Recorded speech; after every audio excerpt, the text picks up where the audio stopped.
And tonight we've got a great episode. Yeah. We've had to reschedule 2.5 times, and I want to thank our guests for being so flexible. We've had to do this with a couple other guests too, but Yeah.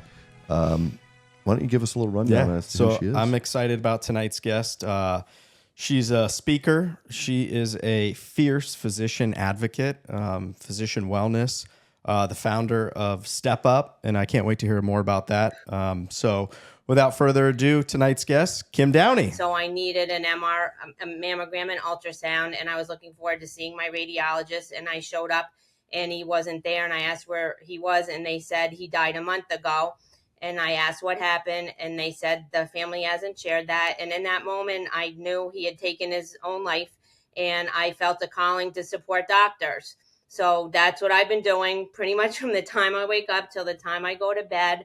Dr. Michael Hirsch, his Better Physician Life blog, had showed up on my Facebook feed in the spring of 2022. I had followed all of his blogs for the year, and he was celebrating his year of blogging. So I reached out to congratulate him, and we kept communicating.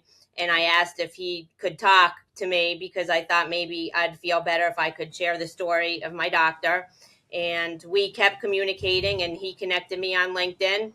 And that was the April 2023. I had less than 150 connections. I never went on LinkedIn, and none were doctors. And now I have like over 13,000. And it's just about all doctors. Yeah, no, I mean, it's just, what was your radiologist's name? Dr. Sferlazzo. Yeah. I want to read that article that you posted on Kevin MD. And I'm curious, when you said you reached out to kind of like the local, was it a hospital system? Was it a healthcare system? And why was there radio silence there? I mean, I have my own theories, but do you have any insight? You said 18 months and nothing happened? Well, I think some of it's kind of like trying to, move a battleship or something. And I think because what I wanted to do was unique to help doctors, and they never had anyone that wanted to help doctors before, and they didn't really know what to do with me. I think that was some of it. You know, to go through it, right? The 28 years of training that I did, from elementary school, junior high, high school, 4 years of college, 4 years of med school, 5 years of residency, year of fellowship.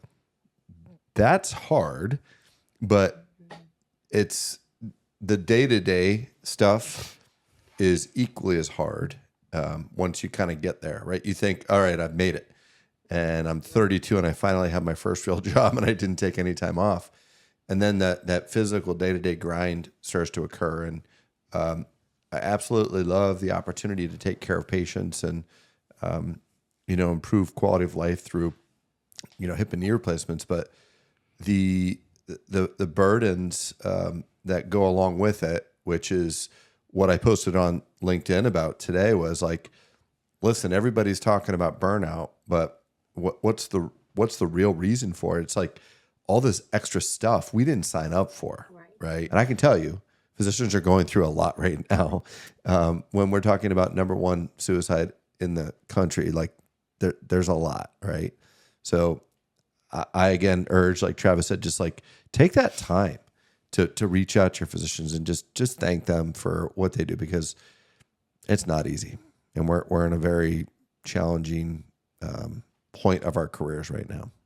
Right. And I think a lot of people don't know, well, actually what I say. So when I started my YouTube channel, around the 4th episode, I made it the introductory episode, and I actually told my story to another doctor who was a patient of my radiologist also, who didn't know my story, but I made sure she knew what happened. I didn't want to shock her during the episode.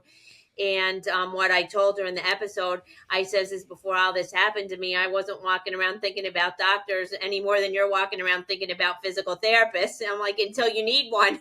And she said, that's so true, because at that moment she needed physical therapy.